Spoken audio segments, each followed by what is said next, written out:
Donald Trump pledged to impose a 200% tariff on all John Deere products. Tariffs on non-US made items are essentially a tax on imports and can raise costs. One of the most prestigious firms in America, John Deere, made a shocking announcement that even former President Donald Trump took notice of. The business recently shocked everyone by announcing that it was preparing to lay off a significant number of employees in the US and want to switch to production in Mexico, further south.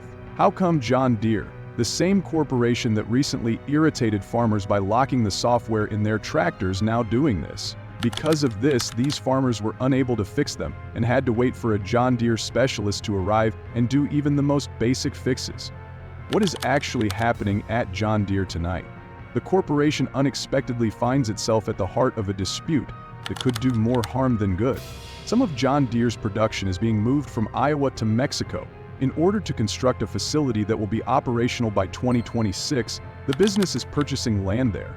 According to John Deere, the business intends to relocate its manufacturing from the United States to Mexico by 2026.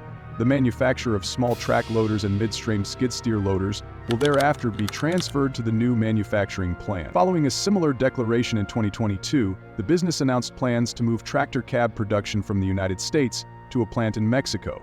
It appears as though John Deere is determined to enrage the very American public by blaming the move on the difficult labor market at the moment. It was recently on the wrong side of things once more, but that has made it the corporation it is today. Despite the fact that farmers are celebrating months away from marking 50 years in farming, it appears to have adhered to a policy that favored it. This is where most of our tractors and other equipment are. Since he was a young child, Dave Smithback has enjoyed climbing into tractors. The business has banned farmers from performing these repairs, so imagine them waiting for a John Deere specialist to arrive and fix a problem with their tractor. Farmers grumbled that they occasionally had to wait days for these experts to show up. Just think of the millions of dollars that would be lost if crops were lost because of a policy that only served to increase the company's profits.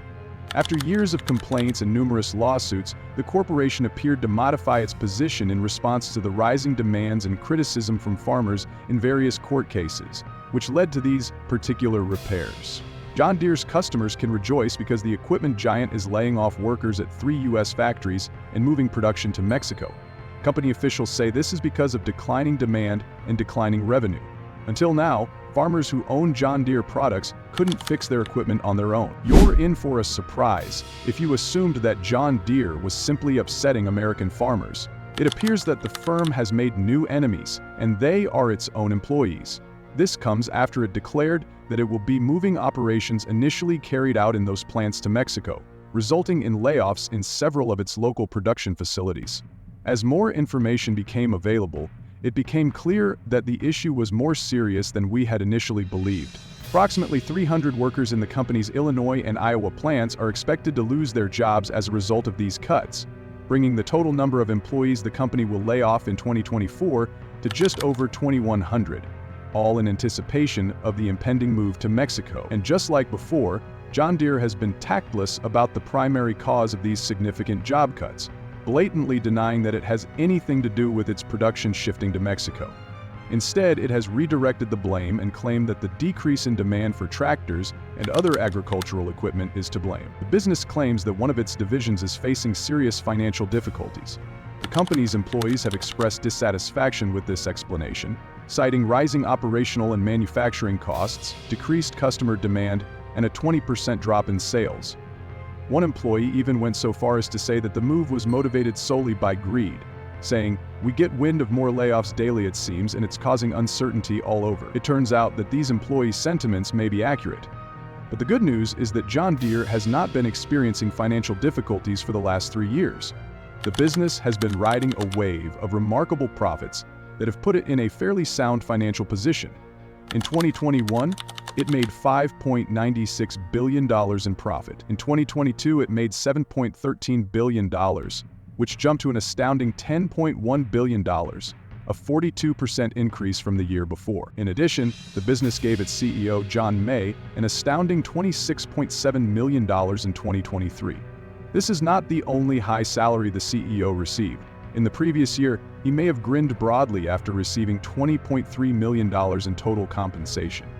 Is John Deere actually relocating to Mexico because of financial difficulties, Or is it simply seeking ways to reduce expenses? It appears that not only employees are unhappy with the company's recent decision to shift some of its production to Mexico, Donald Trump, the Republican presidential candidate, has also voiced his displeasure with this decision.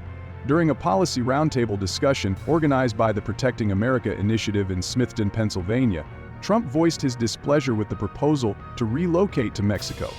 On the day of the White House election, Trump threatened to punish John Deere severely if he won. According to recent CBS News polls, Vice President Kamala Harris is slightly ahead of former President Donald Trump in the battleground states, partly because to a minor increase in the number of voters. Opinions regarding the economy: Trump made a promise to protect the local economy from imported goods and services, which led to tariffs being a major focus of his campaign's economic policy framework. Now it appears that John Deere may need to reconsider its approach, because Trump's statement has already begun to cause problems at the company. On the day of his announcement, the company's shares fell more than 1.5% in after-hours trading, even though they ended the day up 0.7%. Well justified. Will they accept the evidence and let you make the final decision? However, before we do that, would you please click the subscribe button and enable the notification to help us grow our subscriber count? Bell, as we have already seen, John Deere said that financial considerations were the primary reason for the decision to move some production to Mexico. However, the company has spent more than $43 billion on stock buybacks and dividends over the last 20 years, so it is obvious that there is more than enough profit to go around, and that the business can easily maintain the jobs in the United States. If that isn't enough to persuade you, consider it this way.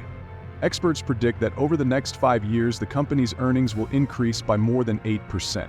This growth is more than enough to keep John Deere's financial boxes ringing, which will in turn keep every production plan in the U.S. running and every employee in a stable job. The well-known fact that Mexico is a good source of inexpensive labor is another reason why John Deere decided to move some of its production there. Moving there would allow the corporation to import steel at a reduced cost, manufacture their tractors with inexpensive labor, and then ship them across the border to sell to American consumers at a huge profit. However, one thing is still up in the air. Does Trump intend to actually carry out his threat against John Deere and supervise the creation and implementation of a policy that would force John Deere to reconsider its plan to shift a portion of its production to Mexico, regardless of what it actually is? Or is it just a political ploy to win over union workers and American farmers and ultimately help him win the seat come November? Due to John Deere's decision, many American farmers and laborers who have viewed the corporation as an important part of their lives may no longer trust and admire it as much.